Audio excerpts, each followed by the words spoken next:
अस्सलाम वालेकुम viewers, kitchen लज़्ज़त में आपका इस्तकबाल है। आज हम यहाँ बना रहे हैं पनीर टिक्का।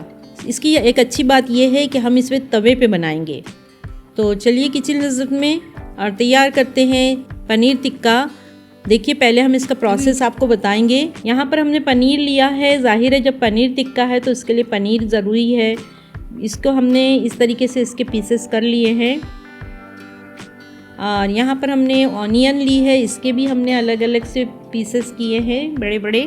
और यहाँ हमने ली है शिमला मिर्च, इसको भी हमने इसी तरीके से पीसेस कर लिए हैं। स्कीवर पे डालेंगे और अब हम तैयार करेंगे यहाँ पर पनीर टिक्का बनाने के लिए बैटर। तो देखिए मैंने यहाँ लिया है बेसन, 1.5 टेबल स्पून हमने बेसन लिया है। साथ ही इसमें जाएगा कर्ड 2.5 टेबल स्पून।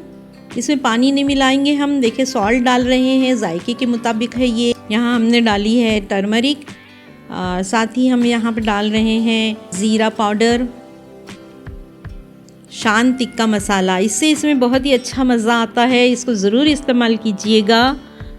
इसको हमने 1 टीस्पून मिलाया है। सबको हम अच्छी तरीके से मिलाएंगे, विस्क करेंगे ताकि इसमें लम्स न बने। अगर आपको ज़रूरत महसूस हो रही है तो थोड़ा सा पानी आप यूज़ कर सकते हैं, लेकिन बहुत ज़्यादा नहीं करेंगे, वो पतला होगा और फिर पनीर पे ये टिक नहीं पाएगा। यहाँ पर हमने जो पानी यूज़ किया है, ये दही में जो पानी निकल आता है वो डाला है। ये अच्छी तरीके से मिक्स हो गया है। अब हम इसमें डाल रहे हैं पनीर के पीसेस, 1 बाय 1 हम डालेंगे।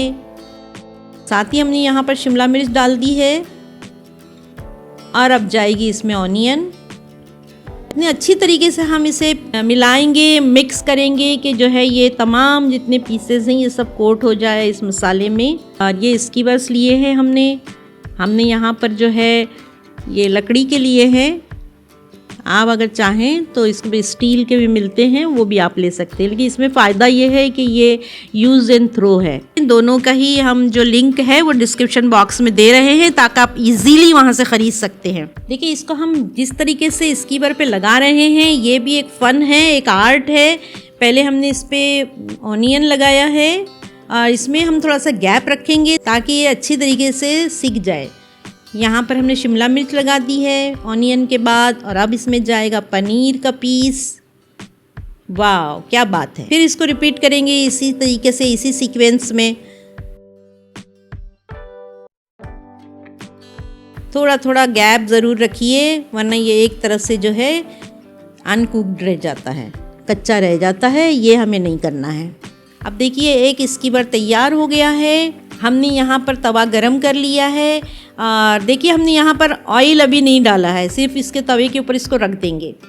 दूसरा भी स्कीवर इसी तरीके से तैयार करेंगे और तमाम स्कीवर्स ऐसे ही तैयार करेंगे। इसको हम रखेंगे साइड बाय साइड इसी तरीके से सब। कुछ देर हम इसको सीखने देंगे नीचे से। ये देखिए यहाँ पर इसका कलर चेंज हो गया है, रेडनेस आ गई है इसमें। हम इसको पलटते रहेंगे। थोड़ा सा अगर हमें ऑयल की ज़रूरत होगी तो हम चंद ड्रॉप्स इस पर डालेंगे, बहुत ज़्यादा नहीं डालना है, क्योंकि हम यहाँ पर जो है हम इसको यहाँ पर रोस्ट कर रहे हैं, हम फ्राई नहीं कर रहे हैं। और एक हमने यहाँ से उठा लिया है क्योंकि ये तैयार हो चुका है। बहुत इजी बनता है और बहुत ही ज़्यादा लजीज बनता है। ये ज़रूर बनाइएगा, ज़रूर ट्राई कीजिए। कोरिएंडर की पत्तियों से और सेसमे सीड्स से हम इसको गार्निश करेंगे। साथ ही हमने रखे यहाँ लेमन पीसेस। इसको ज़रूर बनाइएगा। उम्मीद है ये रेसिपी आपको पसंद आई होगी दोस्तों। फिर मिलेंगे एक नई रेसिपी के साथ किचन लज़्ज़त में। तब तक के लिए हमें इजाज़त दीजिए। अस्सलाम वालेकुम।